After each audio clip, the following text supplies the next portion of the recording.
Hey everyone, it's Perfect Shot, and this is my Cabin Fever Guide for Specs Part 2. This is a Cabin Fever Guide for Specialists.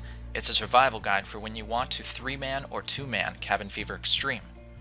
I don't have time for a full item list, but if you've never used a specialist, do not watch any more of this video and please go study my first guide. A lot of people have been asking me to make my second guide using the flamethrower. The flamethrower is obviously cheaper than the minigun, but if you want to test the minigun, only buy it for 7 or 14 days NX, because after that, it loses value. Now I'm going to compare the pros and cons of each. The flamethrower. Pros: it's lighter, but the burn damage deals more damage over time, which results in more overall points. Has no recoil, making it easy to control. Much better AoE, so it's great for big clusters, and it instantly starts firing. Cons: has low ammo, it's hard to see when maneuvering through zombies. Has a short range, so you have to be closer to zombies. The no recoil makes you shoot in a little circular pattern, and it also may lag other players. The minigun. Pros: doesn't lag anyone, has more ammo, kills faster, so it's good against blue tankers. The recoil resolves in a side-to-side motion, making it easier to spray clusters. Can shoot across the map for safer shooting, looks cool, sounds awesome, and pretty much feels like a second penis. Cons: it's expensive, heavy, deals damage only to the front line of zombies, resulting in fewer points. Has a warm-up before it fires, and the heavy recoil gets annoying to control. Thank you Zach1912XD for commenting this tip in my first Cabin Fever guide. He told me if you jump while you're outside, you lose less HP. I decided to test it out for myself with a friend to see if it works. He was actually right. As you can see, I'm jumping constantly while losing less HP than the other Viper. We're both using Vipers and both have the M416 CQB to make this a more controlled experiment with less variables. As far as practical uses go, when you're trying to clump zombies together, this is a great tool. With the minigun, you shouldn't jump and fire because the recoil is too much that you'll be wasting a lot of ammo. However, when you have a controlled clump in front of you, I totally recommend jumping and cooking them with the flamethrower. The flamethrower is lightweight and no recoil makes this trick a must use. It's a little harder to do both because you could accidentally jump right into another zombie and get sliced. Practice using the flamethrower efficiently before trying this trick at the same time. Until then, always jump when gathering zombies into clumps. After mastering my first Cabin Fever guide, you're ready to move on to the next level, using the flamethrower and playing with professionals. Most pros will agree that the best way to play Cabin Fever is 3-man Specialist. It provides the most possible points in the shortest amount of time.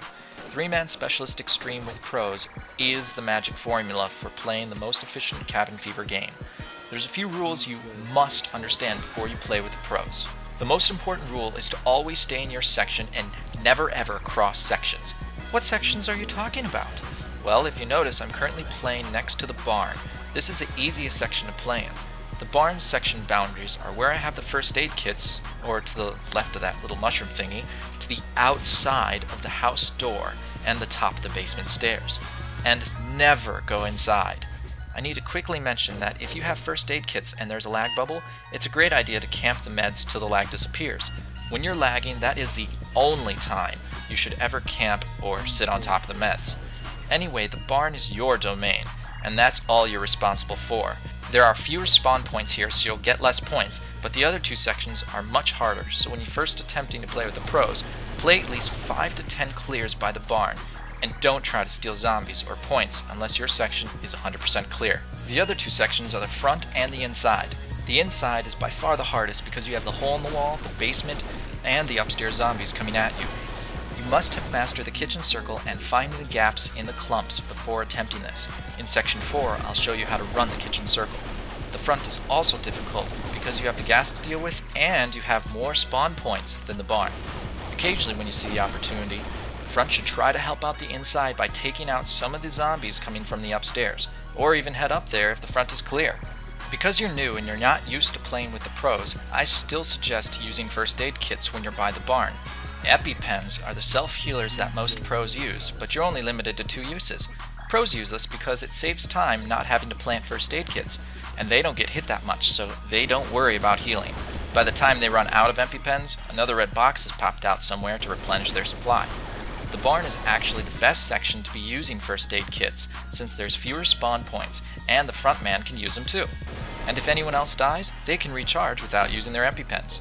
If your team wants to use first aid kits, make sure only one spec has them, and have him on the barn section and make him stack them from round 1 where I have them, which is to the bottom left of the metal mushroom thingy.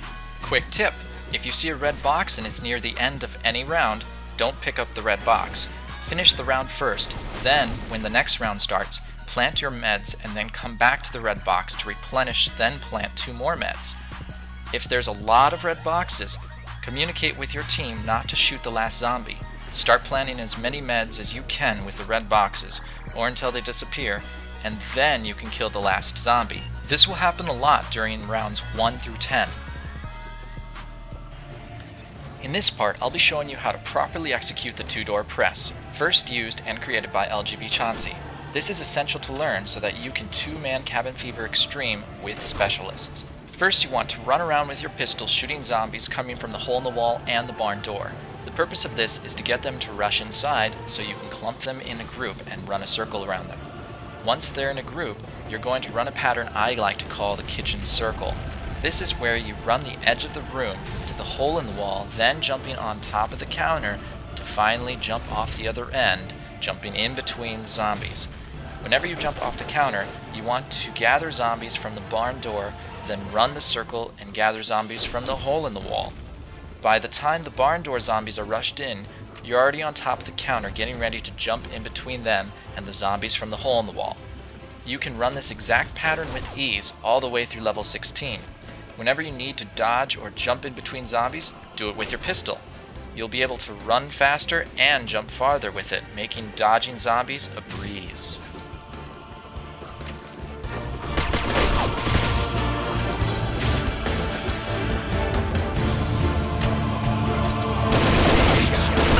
Sector clear! In this last section, I'll show you how to survive 2-man Cabin Fever Extreme in higher levels. This is the continued game from Section 4, and we're now at round 17. I'll be honest, this is hard, but lots of fun. If you're playing inside, you now have 4 spawn points to deal with: the barn, the basement, the hole in the wall, and the upstairs. You can still run the kitchen circle, but you really have to pay attention to the gaps in between the zombies to jump through them.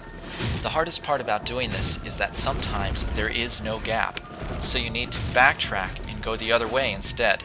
This really just takes a lot of practice to master. Again, the front man should try his best to help you out when he can by killing some of the upstairs zombies, if not at least throwing a nade inside every now and then. Should you get overrun and there's just way too many zombies, you must abandon ship. This is where you run outside and try your best to get all the upstairs zombies to come downstairs, so that you may perform the commonly used lead the zombies upstairs, then jump over the balcony trick that I'm sure you've all seen. That only works if there's a clear path to the upstairs and all the zombies have spawned. Well, that's it guys. Enjoy the rest of the video. I don't want to die! I don't want to die! I don't want to die! Die! I don't want to die! Die! Die!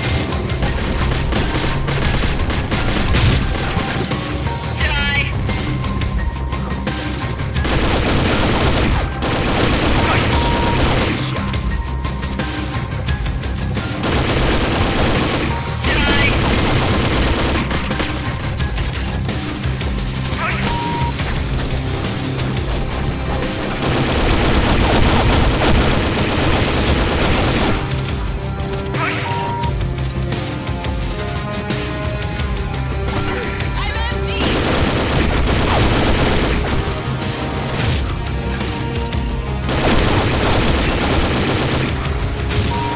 Die! I don't want to die!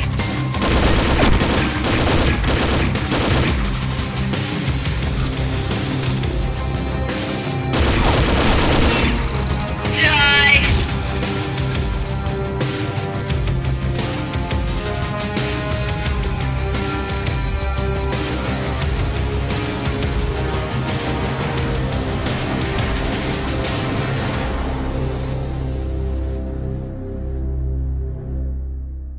Hooah!